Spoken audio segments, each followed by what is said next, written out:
हम जानते हैं इस्लाम में शराब या नशे की कोई चीज लेना हराम है, लेकिन शायद कई लोगों को यह नहीं पता कि इस्लाम में शराब को एक बार में हराम नहीं किया गया था। अल्लाह ताला ने धीरे धीरे शराब को हराम किया था। अस्सलामु अलैकुम व रहमतुल्लाहि व बरकातुहू। आज के वीडियो में हम जानेंगे कि इस्लाम में शराब पीना कैसे हराम किया गया, क्यों इस्लाम में शराब पीना हराम है। वीडियो शुरू करने से पहले आपसे मेरी एक छोटी सी गुजारिश है कि अगर आप हमारे चैनल पर नए हैं तो ऐसे और इस्लामिक वीडियो पाने के लिए हमारे चैनल को सब्सक्राइब करें और साथ ही बेल आइकन को क्लिक करके हमारे साथ जुड़े रहें। अगर वीडियो अच्छा लगे तो लाइक, कमेंट और शेयर करें। नशा इंसान को गलत कामों के लिए प्रेरित करता है। नशे में डूबे इंसान के कारण परिवार बर्बाद हो जाता है। इंसान की जिंदगी अंधकार में डूब जाती है। शराब और जुए की लत में डूबा इंसान समाज को गंदगी में फेंक देता है। नशे की दुनिया में कदम रखने से इंसान धीरे धीरे खत्म हो जाता है। मादक पदार्थों की लत इंसान को बेहोश कर देती है। सामाजिक बंधन और सम्मान की कोई सोच नहीं रहती, इसलिए इस्लाम ने नशा और जुए को हराम करार दिया है। हजरत अनस रजी अल्लाह ताला अन्हु कहते हैं, रसूलुल्लाह सल्लल्लाहु अलैहि वसल्लम ने शराब से संबंधित 10 व्यक्तियों पर लानत भेजी है।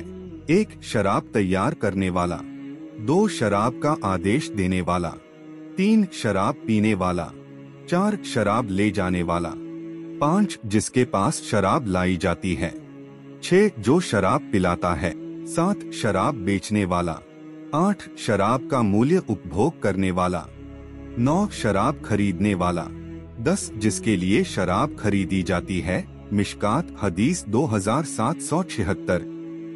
इस्लाम से पहले के युग में सहाबियों में से कई लोग शराब पीने के आदी थे।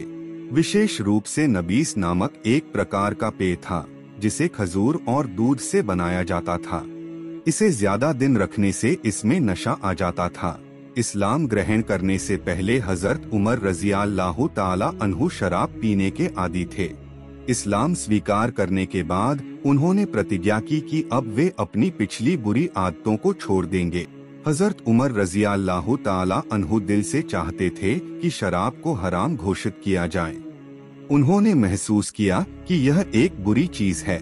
इस बारे में सही जानकारी प्राप्त करने के लिए वे बार बार रसूलुल्लाह सल्लल्लाहु अलैहि वसल्लम से प्रश्न पूछते रहते थे।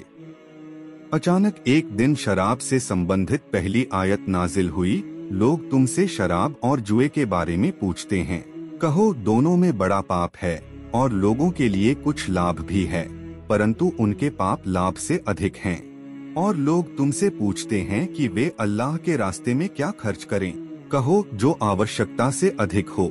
इस प्रकार अल्लाह तुम्हारे लिए अपनी आयतें स्पष्ट करता है ताकि तुम सोचो इस दुनिया और आखिरत के बारे में। सूरा बकरा आयत 219। इस आयत में शराब को हानिकारक बताया गया, लेकिन सीधे तौर पर हराम नहीं कहा गया। उमर रज़ियल्लाहु ताला अन्हु समझ गए कि उनकी दुआ कबूल हो गई है, वे सही रास्ते पर हैं। अब वे अधिक से अधिक अल्लाह से दुआ करने लगे कि अल्लाह स्पष्ट रूप से शराब के बारे में कुछ कह दें। इस बीच कुछ सहाबा शराब पीकर नमाज पढ़ रहे थे और जो होना था वही हुआ। नमाज के दौरान उन्होंने एक आयत की जगह दूसरी आयत पढ़ दी।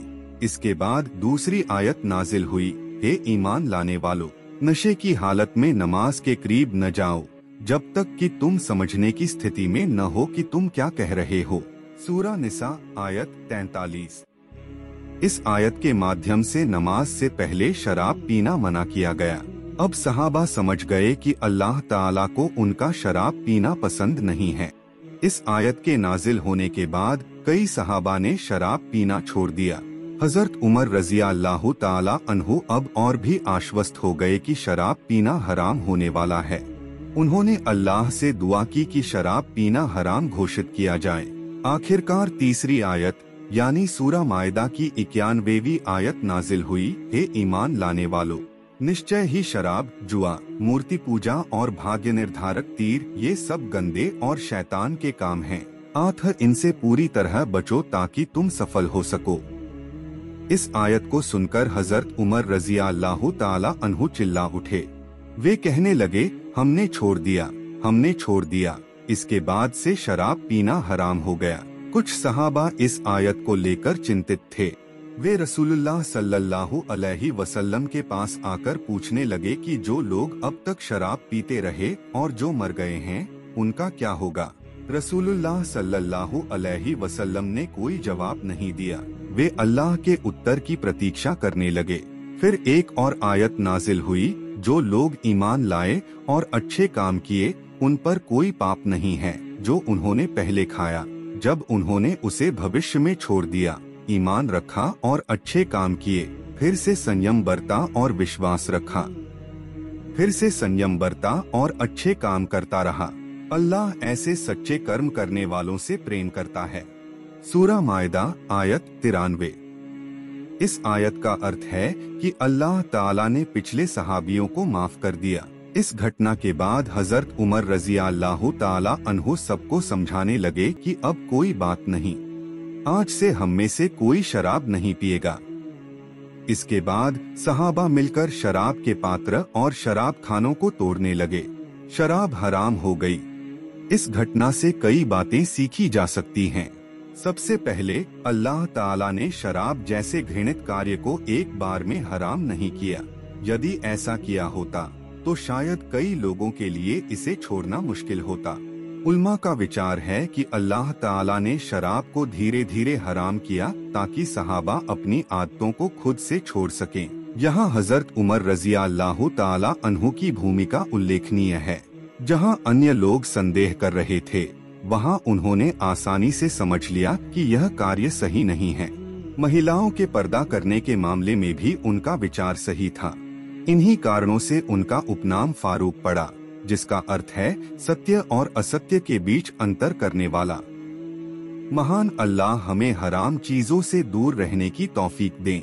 महान अल्लाह हमें हलाल चीजों को अपनाने की तौफीक दें। आमीन। वीडियो समाप्त करने से पहले आपसे मेरी एक छोटी सी गुजारिश है कि अगर आप हमारे चैनल पर नए हैं तो ऐसे और इस्लामिक वीडियो पाने के लिए हमारे चैनल को सब्सक्राइब करें और साथ ही बेल आइकन को क्लिक करके हमारे साथ जुड़े रहें। अगर वीडियो अच्छा लगे तो लाइक, कमेंट और शेयर करें।